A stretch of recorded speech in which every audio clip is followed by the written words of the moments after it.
కవిత విషయంలో కేసీఆర్ నిర్ణయం కరెక్టేనా? భవిష్యత్తులో కూతురుతో బీఆర్ఎస్ కు నష్టం తప్పదని బాస్ భావించారా? గులాబీ గూటి నుంచి గెంటివేయడంతో కవిత కొత్త పార్టీ పెట్టబోతుందా? ఆమె పెట్టే పార్టీ ఏ మేరకు సక్సెస్ అవుతుంది? చివరకు మళ్లీ కారునే కవిత ఎక్కుతారా?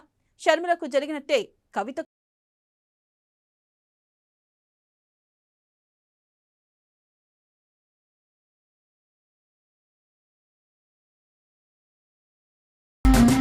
బీఆర్ఎస్ పార్టీపైనే కవిత యుద్ధం.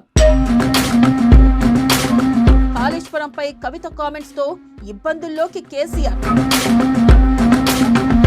కవిత విషయంలో వెనక్కి తగ్గని కేసీఆర్. ఎమ్మెల్సీ పదవికి కవిత రాజీనామా. షర్మిల మాదిరిగానే కవిత ఫ్యూచర్. రాజకీయంగా మళ్లీ గులాబీ గూటికే కవిత.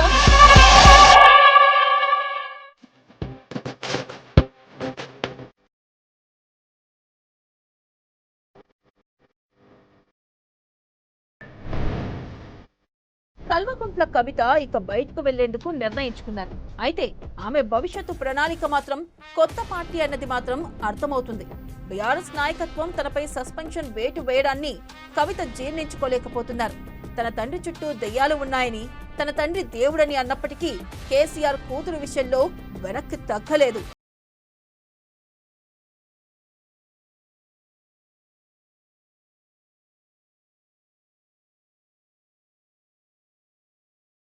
పార్టీ కోసం కవితను సస్పెండ్ చేశారు. అసలే తనకు పార్టీలో జరుగుతున్న అన్యాయానికి రగిలిపోయారు. ఛాన్స్ దొరికినప్పుడు పార్టీపై విమర్శలు చేశారు. దెయ్యాలు ఉన్నాయని, వాటితో జాగ్రత్త అంటూ కామెంట్స్ చేశారు. ఇక తాజాగా సస్పెన్షన్ తో కవిత మరింతగా రగిలిపోతున్నట్లే ఉంది. అందుకే కవిత పార్టీకి గుడ్ బై చెప్పాలని నిర్ణయించుకుంది. దీంతో పాటు పార్టీ తనకిచ్చిన ఎమ్మెల్సీ పదవి కూడా త్యజించి జనంలోకి వెళ్లేందుకు సిద్ధమైనట్లు కనిపిస్తుంది. నేను కేసీఆర్ గారిని పెద్దల్ని రిక్వెస్ట్ చేసేది ఒకటే, ఈయన చేస్తున్న నక్కజిత్తుల్ని దయచేసి గమనించండి. ఇవాళ నేను బయట పోతా కావచ్చు, నాదేముంది, ఉద్యమంలోకి వచ్చిన వాళ్ళ ఉద్యమంలోకే పోతా, నాకు భయం ఏముంటుంది, నాకు ఎన్నడూ పదవుల మీద ఆశ లేదు. పార్టీ నుంచి వచ్చిన ఎమ్మెల్సీకి స్పీకర్ ఫార్మాట్లో చైర్మన్ గారికి నేను పంపుతా ఉన్నాను రాజీనామా పత్రాన్ని. అట్లానే బీఆర్ఎస్ పార్టీ ప్రాథమిక సభ్యత్వానికి కూడా గౌరవ పెద్దలు కేసీఆర్ గారికి రాజీనామాను పంపుతా ఉన్నాను. దీన్ని మన రావుల చంద్రశేఖర్ రెడ్డి గారికి తెలంగాణ భవన్కి వారికి నేను పంపుతా ఉన్నాను. ఎందుకు ఇవి ఇప్పుడే చూపించిన అంటే, పదవుల మీద నాకు ఎప్పుడు ఆశ లేదు. మేము ఉద్యమంలోకి వచ్చింది ఎందుకంటే మా నాన్న ఒక్కరు ఇంత ఒంటరి పోరాటం చేస్తున్నారు, ఎంత వీలైతే అంత ఆయనకు మద్దతు ఇవ్వాలని వచ్చినాం. ఆనాడు మేము ఉద్యమంలోకి వచ్చినప్పుడు పార్టీ అధికారంలోకి వచ్చే ఆస్కారమే లేకుండే. తెలంగాణ వస్తుందో రాదే అనే అనుమానాలు అంతటా ఉండే. మేము ఉద్యమంలో కొట్లాటలో లాఠీ దెబ్బలు తినడం కోసం, జైల్లోకి పోవడం కోసం ఆనాడు వచ్చిన ఉద్యమంలోకి, అధికారంలోకి వస్తామనుకొని రాలే. కవిత తన తండ్రి కేసీఆర్ పై యుద్ధం కాకుండా బీఆర్ఎస్ పార్టీ నేతలపైనే వార్ ప్రకటించేందుకు సిద్ధమైనట్లు కనపడుతుంది. ఇప్పటికెప్పుడు కాకపోయినా కవిత కొత్త పార్టీ ప్రకటించే అవకాశాలను ఎవరూ కొట్టిపారేయలేరు. తన తండ్రి కేసీఆర్ తనపై సస్పెన్షన్ నిర్ణయాన్ని తప్పనిసరి పరిస్థితుల్లో తీసుకున్నారని ఆమెకి తెలుసు. కాళేశ్వరం ప్రాజెక్టుకు సంబంధించి సిబిఐ విచారణతో చికాకులో ఉన్న పెద్దాయనకు కవిత మరింత చికాకు పెట్టినట్లయింది. అయితే కవిత చాలా రోజులుగా పార్టీపైన, నేతలపైన విమర్శలు చేసినా కేసీఆర్ ఓపిక పట్టారు. పెద్దగా పట్టించుకోనట్లు వదిలేశారు. అయితే కాళేశ్వరం విషయంలో కవిత చేసిన కామెంట్స్ ఆయననే ఇబ్బంది పెట్టాయి. మాట్లాడతారు, అన్ని దగ్గర ఉన్నా, నేనే ఉన్నా, నేను ఎక్కడ లేను. నిన్న పాపం చాలా మంది ఈ కొత్త కొత్త సోషల్ మీడియా పిల్లలు ఉన్నట్టు వాళ్ళకి హిస్టరీ తెలియదు అనుకుంటా, అందుకే చెప్తున్నా ఇవాళ. అదేవిధంగా నేను పెద్ద ట్రబుల్ షూటర్ అంటారు. ట్రబుల్ షూటర్ కాదు, ఈజ్ ఎ బబుల్ షూటర్.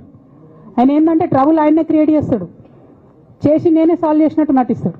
నేను లేటెస్ట్ ఎగ్జాంపుల్ చెప్తా పట్టురు. నేను మొన్న దాసోజు శ్రవణ్ అన్న ఎలక్షన్ ఎమ్మెల్సీ ఎన్నికలలో బీఆర్ఎస్ పార్టీ డిసైడెడ్ ఒకటే క్యాండిడేట్ని పెడదామని.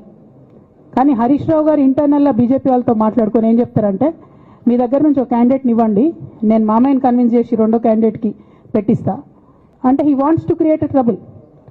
ఈ క్రైసిస్లో ఆల్రెడీ మన పార్టీలోకి వెళ్ళి 10 మంది ఎమ్మెల్యేలు వెళ్ళిపోయినాక, 38 మందిలో 10 మంది పోయినాక నువ్వు ఇంకో సెకండ్ క్యాండిడేట్ని పెడితే ఎంత కన్ఫ్యూజన్ అవుతుంది, ఎవరెవరు ఎట్టేట ఓట్లు వేస్తారు అంటే హార్స్ ట్రేడింగ్కి ఈయన ట్రబుల్ షూటర్ గారు ట్రబుల్ని ఓపెన్ చేస్తారు అన్నట్టు.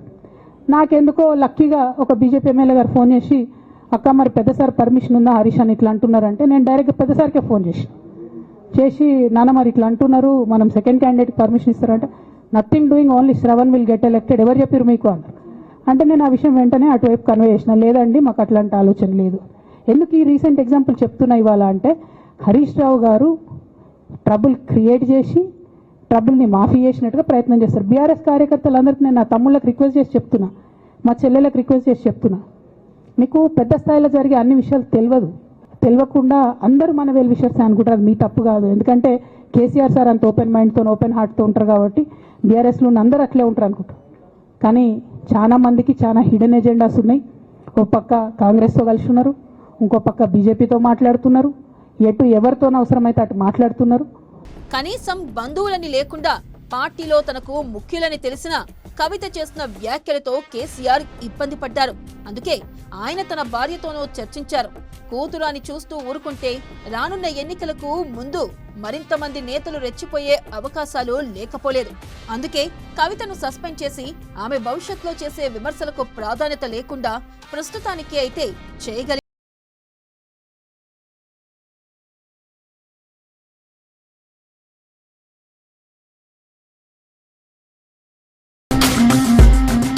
కవిత ఇప్పుడు ఏం మాట్లాడినా ప్రజలు పెద్దగా పట్టించుకోరు. అయితే ఒకటి మాత్రం నిజం, ఏపీలో వైఎస్ షర్మిలను ఎవరూ పట్టించుకునేవారు లేరు. తొలినాళ్లలో ఉన్న క్రేజ్ రాను రాను తగ్గిపోయింది. కవిత విషయంలోనూ అదే జరుగుతుంది. సొంత పార్టీ పెట్టిన కల్వకుంట్ల కవిత చేతులు కాల్చుకోవడం తప్ప మరొక ప్రయోజనం ఉండదన్నది వాస్తవం. మరి కవిత తీసుకునే నిర్ణయం ఆమెకే వదిలేసినా రాజకీయంగా ఏదో ఒక రోజు మళ్లీ కారు ఎక్కాల్సిందేనని చెప్ప